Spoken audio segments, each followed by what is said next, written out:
Application status কীভাবে check করতে হয় রেশন কার্ডের সেটা আজকে দেখাবো।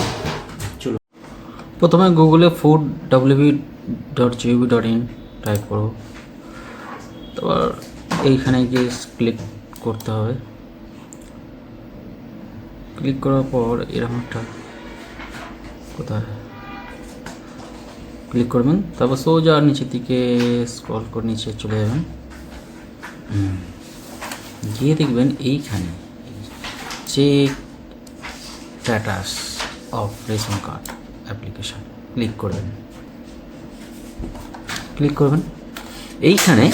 এইখানে আপনারা যে আধার কার্ড নাম্বার দিয়ে অ্যাপ্লিকেশনে জমা দিয়েছিলেন, যার সেটা বাবার হোক, মায়ের হোক কিংবা গার্জেনের আধার কার্ড নাম্বার যে দিয়েছিলেন সেই আধার কার্ড নাম্বারটা দিয়ে চেক করতে পারেন, অথবা আপনি যে ফর্মে ফোন নাম্বার দিয়েছিলেন,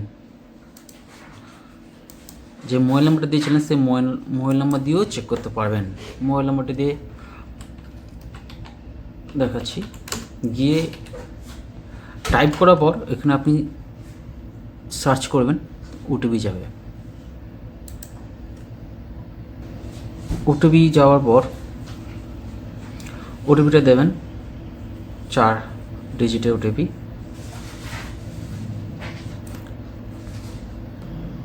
ওটিপি চলে এসেছে, ওটিপি সাবমিট করছি, সাবমিট করবেন। এইখানে দেখুন ঘুরছে, ঠিক আছে, সার্ভারটা স্লো। দেখুন পুরো স্ট্যাটাস আপনাকে দেখিয়ে দেবে, ঠিক আছে। দেখুন মার্চ হয়েছে কিনা, কারেন্ট স্ট্যাটাস মার্চ হয়েছে কিনা, মার্চ মানে আপনার পূর্বের সঙ্গে যুক্ত হয়ে গেছে। যদি হয়ে থাকে তো হয়ে যাবে, অনলাইন করেছিলেন, অ্যাপ্লিকেশন সোর্স হচ্ছে অনলাইন, ঠিক আছে। অ্যাপ্লিকেশন টাইপ 4 নম্বর ফর্ম ফিল করা হয়েছিল, সবই দেখাবে, কবে করেছিলেন সব সাবমিট। এখানে ভিউগুলো ডিটেলস দেখাবে। দেখুন এটা আপনি এখান থেকে দেখে নিন, অ্যাপ্রুভ হয়ে গেলে আপনার কাজ কমপ্লিট, এবং মার্চ হয়ে গেলে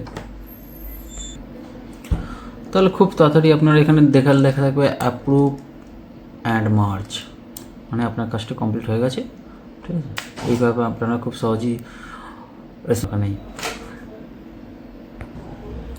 এইভাবে আপনারা খুব সহজেই অ্যাপ্লিকেশানটি চেক করতে পারবেন। ভিডিওটি ভালো লাগলে লাইক এবং সাবস্ক্রাইব অবশ্যই করবেন চ্যানেলটিকে। নমস্কার।